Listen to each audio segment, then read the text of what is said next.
Tonight on KGW News. We are entering the most dangerous stretch of this extended heat wave.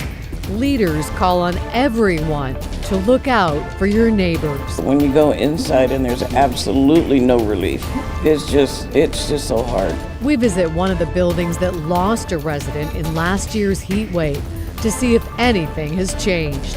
Plus, my life will be stable for the first time since I was 19.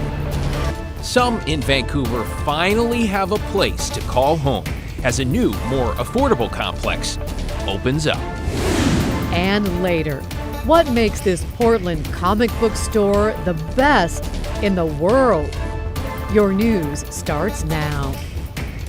Day 6 of the extreme heat and another with triple-digit highs, though finally it appears a break is not too far off. And we start on this Friday night with Chief Meteorologist Matt Zaffino, but it sounds like, Matt, we have to wait a little bit longer for that relief. We have to get through the weekend, but before I dig into the high temperatures that we had and that we're going to have, I want to talk a little bit about our warm nights. Last night, we only dropped to 69 in Portland.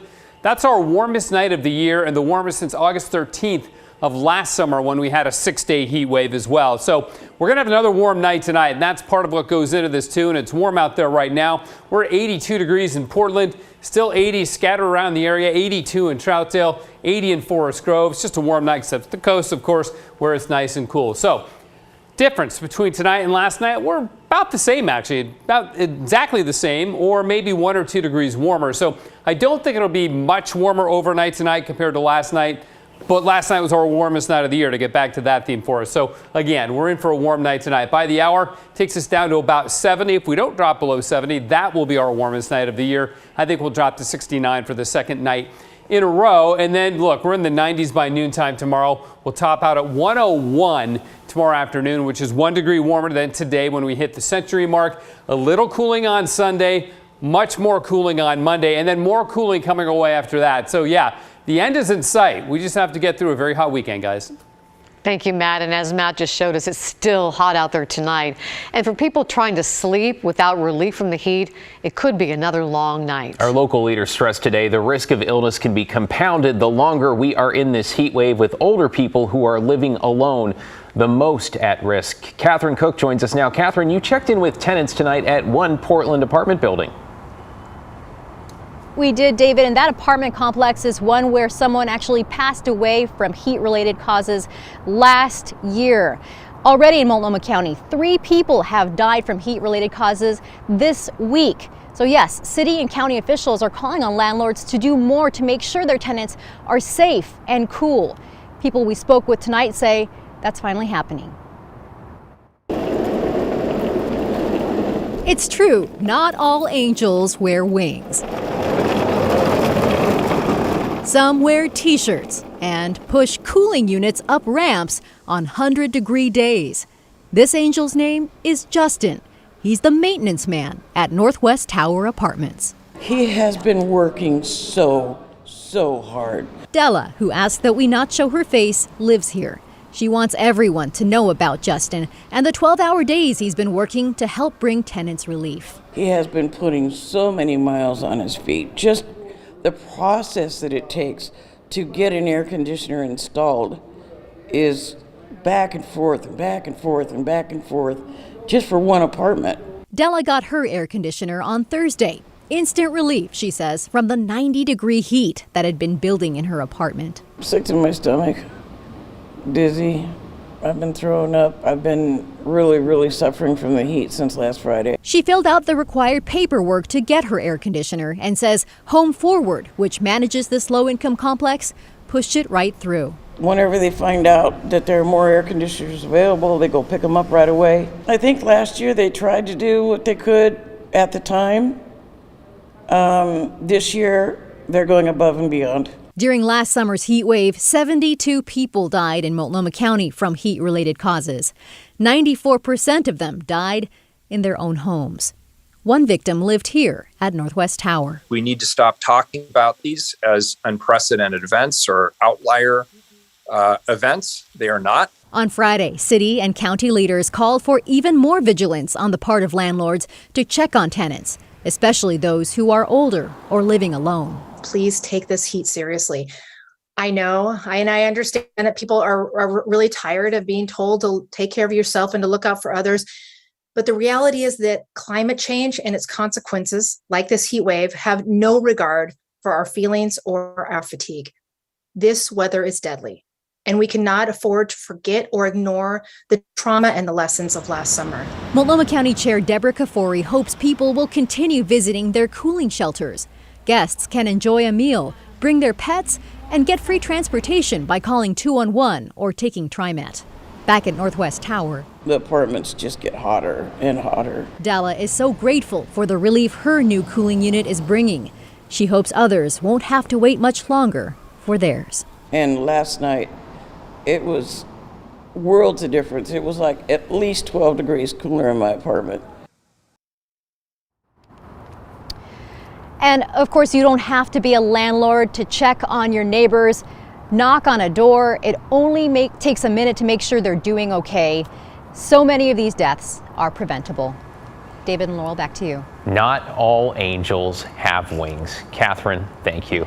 The county's also been trying to get the word out by texting people directly, but with all the spam messages we get these days, several of our viewers wrote in worried it might be a scam. So here is what that text message looks like. It came from the number 88911, and it reads, dangerously warm temperatures will continue over the next few days in the Portland. Yeah, the rest of the message is cut off mid-word, and it's followed by a mysterious link. Then it says reply with yes to confirm receipt.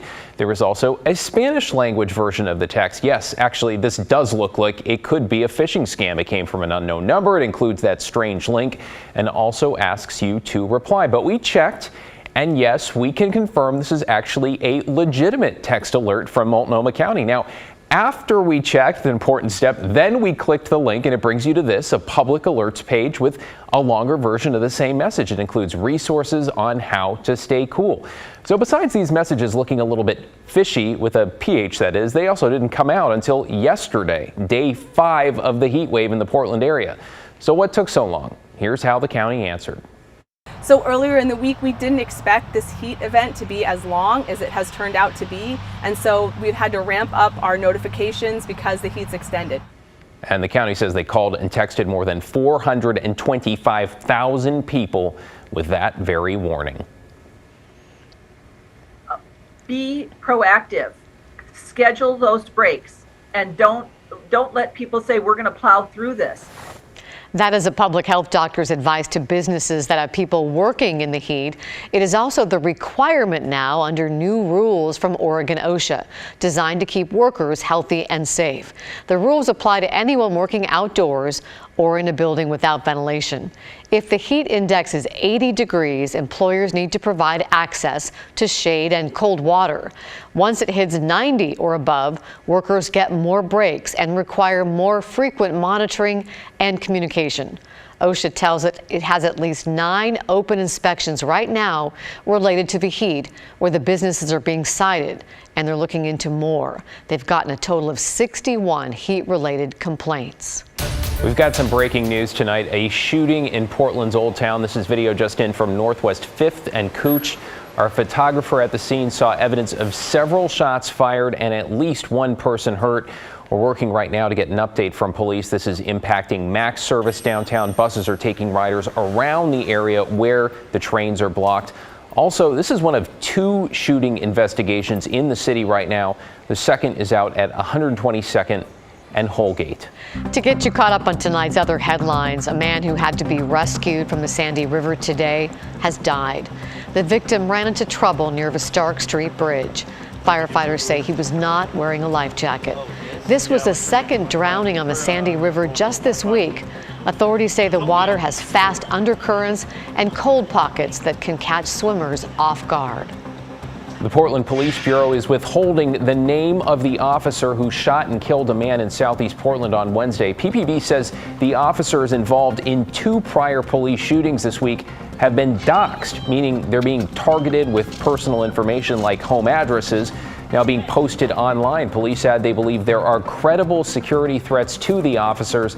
The Bureau says it'll reconsider releasing the officer's name later on in this investigation. An old ferry boat sank in Astoria, and crews are still scrambling to contain fuel spilling into the Columbia River. The Coast Guard says divers work throughout the day to find the leaks and patch them up. To further protect the river, crews have placed a boom around the vessel to contain the fuel that's already leaked. There's still no word what caused the ship to sink. An update on our homeless crisis tonight with more affordable housing coming to Vancouver. A 4-story housing complex for low-income seniors is opening up off West Mill Plain, though as Blair Best found out, some nearby are still waiting for their opportunity. It's a day of new beginnings. Today is huge for me. Especially for Beth Funk, who will soon call this place home. My life will be stable for the first time since I was 19. Yeah. Most of her life, she's been in and out of homelessness until today. Because I have my own apartment for the first time ever, and I'm really excited about it. The complex is called Miles Terrace. All the tenants are 55 and older and make about 50% of the median income, meaning rent is about $1,000 to $1,400 a month. But since many of our residents that come into these are actually far lower, we are adding some rent subsidy as well. Monday is move-in day, and there's already a wait list. Unfortunately, the creation of affordable senior housing has not been real robust over the last couple of years, so we're happy to add this to the portfolio. But the city's housing crisis lingers on. In fact, directly across the street is a homeless encampment. I wanted to have a library when I moved into a new house, so I started collecting books. For 3 years, Sarah Taylor has been left to pick up the pieces. I came home after going out for a walk and everything was thrown around over here. This happens all the time, especially to me. She's in the process of finding housing, which hasn't been easy. People need to be able to shower. They need to be able to do their laundry. Simple, just basic needs. Her tent, now a front row seat, as others like Beth. It's a little overwhelming. I'm trying not to cry. Step into their new home down the street. I think it's absolutely disgusting. In Vancouver, Blair Best, KGW News.